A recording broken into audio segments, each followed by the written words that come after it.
This is Logan Paul before WWE, and this is Logan Paul after meeting Vince McMahon. He lost his soul basically. Look into his dead eyes. My man is dead inside. He will never be the same. You know, Vince is quite a man. But honestly though, I do believe Logan Paul did just fine. He was entertaining enough, but I did not like his entrance music because it was so generic. Why didn't he use his own music? You know, stuff like everyone has a hero. Zero people shouldn't have a hero. Logan is my hero. He's really nice. What a wasted opportunity. I am the ultimate opportunist.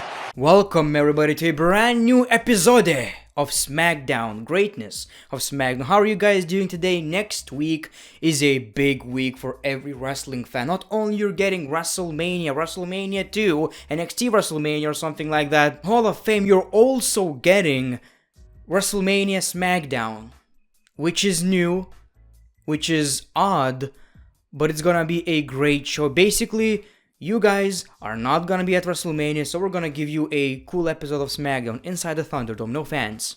Appreciate that. Appreciate the hell out of it. It's gonna be big. It's gonna have a SmackDown Tag Team Championship match, which is kind of a bummer because this should be on WrestleMania. Rey Mysterio and Dominic Mysterio winning the Tag Team Championships.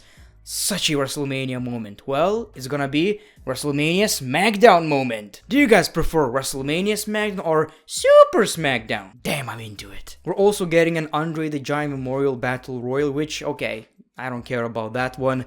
It's kind of a shame that so many top superstars are gonna be in that match. It is what it is, you know. At least we're getting a cool episode of SmackDown. Now, when it comes to this episode of SmackDown, pretty cool as well. I actually really like the ending. This whole Edge, Daniel Bryan and Roman Reigns thing is just unbelievable. So why don't we just talk about it? So this show kicks off with the rated R superstar Edge. Edge says what happened last weekend at Fastlane, the chaos and mayhem didn't need to happen. Maybe it did. He says after Pierce's decision, Edge realized he got played. But he also says that finally he woke up. The rated R superstar is back. When he looked in the mirror, he actually liked what he saw. Vince didn't. Apparently Vince thinks that Edge looks too old. Well, he dyed his beard, so maybe that was Vince's decision. Who knows? When he hit them with the steel chair, he actually felt very good about it, and next time he won't hesitate. A little important note, we got cheer sound effect. Sometimes we got boos, but at the end of the promo, I'm pretty sure we got cheers, which is odd because Edge is now a heel. Or maybe he's not. Just like I've said in my previous video, maybe he's just being Edge. He's tired of playing the good guy. He has good intentions, but he's gonna do everything and anything to achieve what he wanted, which is the Universal Championship. So that was a really good promo by Edge. I was worried that people will want Daniel Bryan to win the championship more than Edge, you know, and this basically Edge's comeback story, Royal Rumble victory is gonna be ruined, but not necessarily. You know, at the end of the day, we all love the rated R superstar, the ruthless Edge who doesn't give a crap, sometimes have sex in the middle of the ring. I love that Edge. So maybe it's actually beneficial for him. We also saw the Alpha Academy Robert Rudolph Ziggler versus the Street Profits Rey Mysterio and Dominic Mysterio, which was, honestly dude, I keep saying that the SmackDown Tag Team division is very entertaining, you know, it's big enough, and also whenever we see any of these tag teams in the ring, you get so much action. And this was one of the best matches so far. And of course, the heel team won when we got Otis with the big splash. That's the reason why I'm so disappointed that the tag team championship match is not gonna be at WrestleMania. Not only you are basically losing a good match, a very entertaining, fast-paced match, which could potentially be a ladder match in my opinion, but also you're losing a big moment. Dominic Mysterio and Rey Mysterio as tag team champions. That's like one of the biggest WrestleMania moments of all time. Father and son finally, well, a stepdad, you know, Eddie is his father, I understand, but still, you know, finally winning the tag team championships. So that's a very big missed opportunity in my opinion. So I don't know how I feel about the Seth Rollins and Cesaro interview. I do appreciate Seth's suit, looks amazing. But the whole story right here is that Cesaro never had a one-on-one match at WrestleMania. Which is like, I get it, but you're basically trying to say that nothing in Cesaro's WrestleMania career mattered. I mean, sure, Andre the Giant is not big, we all know that, but back then it was treated like a big deal, and when Cesaro won the Andre the Giant Memorial Battle Royal, he got a big push, until it ended, of course. What I do like is how Cesaro is being pushed right now, you know, he's treated like a big deal, and Seth Rollins is actually intimidated by Cesaro, so that's good. I wouldn't be surprised if after WrestleMania, Cesaro is actually going to get a major push when it comes to a major championship, you know, whether it's the WWE title or Universal title. I wouldn't be surprised, and I'm sure people would be really behind Cesaro. Paul Heyman brings Adam Pearce and Sonya Deville some kind of an agreement, you know, that basically strips Jey Uso from all liability in tonight's street fight against Daniel Bryan. So, if Daniel Bryan gets seriously injured in the ring, you cannot blame Jey Uso. Yeah, that's well played and all, but you know, the last time Jey Uso won the match was like 5 months ago. So, yeah, not gonna happen. Then we saw Natalya versus Shayna Baszler, in which Natalya won the match, yes, and after this we got tag team chaos. All the tag teams in the ring, women's tag teams fighting, which was actually pretty okay. Now, maybe I've missed it, I'm not sure whether we're getting the women's battle royal. I don't know.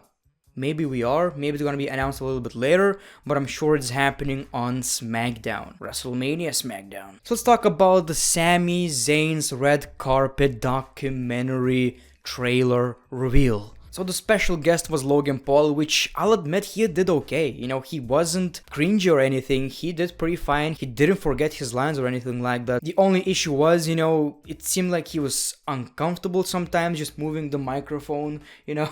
And I get it, you know, it's his first time in the WWE ring. He's pretty nervous. It's live, which is the biggest thing.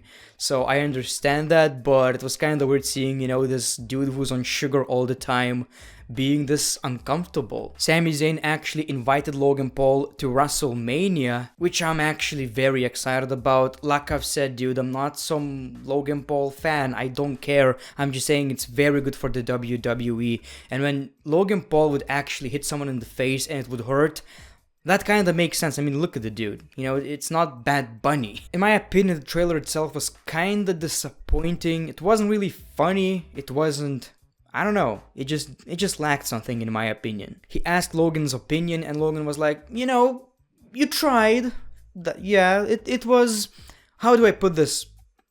Yeah, there was a lot of effort put into this. He also mentioned how Kevin Owens, you know, talked about Sami Zayn, saying that he's delusional, and I known him for like 15 years.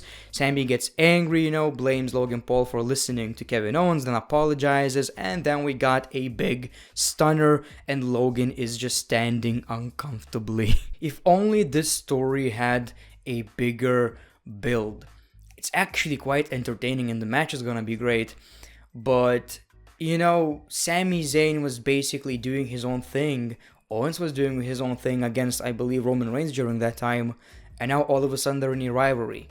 It just kind of lacks something. Edge says he's going to be on commentary during the Daniel Bryan vs. Jey Uso street fight match. Then we saw Carmella vs. Bianca Belair. Obviously Bianca Belair won the match. And after the match we got Sasha Banks trying to attack. Bianca dodges it but says, WrestleMania, not tonight. What a shitty rivalry.